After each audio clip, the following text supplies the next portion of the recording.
আসসালামু আলাইকুম। আমাদের শিক্ষার্থী বন্ধুদের নিয়ে আজকে উপস্থিত হয়েছি জুলাই গণঅভ্যুত্থান দিবস ২০২৬ এই বিষয়ে রচনা নিয়ে। প্রথমেই ভূমিকা থাকছে।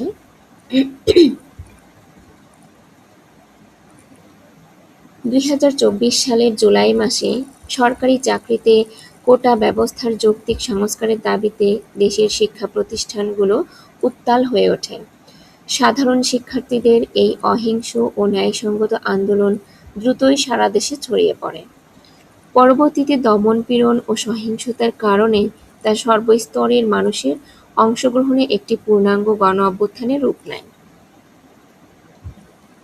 পটভূমি ও কারণ: দীর্ঘ ১৫ বছরের বেশি সময় ধরে চলা রাজনৈতিক দমন-পীড়ন ও অগণতান্ত্রিক শাসন, ভোটাধিকার হরণ ও দুর্নীতি, সরকারি চাকরিতে বৈষম্যমূলক কোটা ব্যবস্থার আধিক্য, রাষ্ট্রীয় প্রতিষ্ঠানগুলোর ওপর আস্থার সংকট।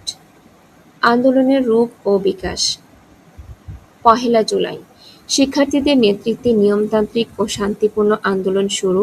১৫ জুলাইয়ের পর আন্দোলন দমনে আইনশৃঙ্খলা রক্ষাকারী বাহিনী ও ক্ষমতাসীনদের বল প্রয়োগ, যার ফলে আন্দোলন তীব্র আকার ধারণ করে।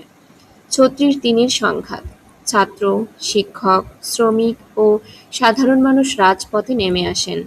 শত শত তাজা প্রাণের বলিদান ও অসীম সাহসিকতার মাধ্যমে আন্দোলন চূড়ান্ত রূপ লাভ করে।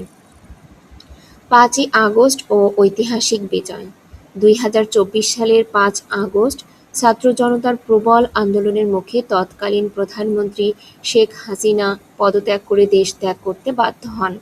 এর মাধ্যমে অবসান ঘটে দীর্ঘ ১৬ বছরের ফ্যাসিবাদী ও স্বৈরাচারী শাসনের এবং দেশের মানুষ নতুন এক গণতান্ত্রিক ভবিষ্যৎ ও বাকস্বাধীনতার সুযোগ লাভ করে।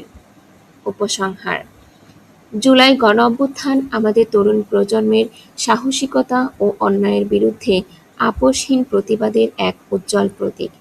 এই বিপ্লবে শহীদদের আত্মত্যাগ এবং সাধারণ মানুষের রক্তের ঋণ শোধ করতে একটি দুর্নীতিমুক্ত, বৈষম্যহীন ও গণতান্ত্রিক বাংলাদেশ গড়ে তোলাই আজ সকলের মূল লক্ষ্য। ধন্যবাদ সবাইকে।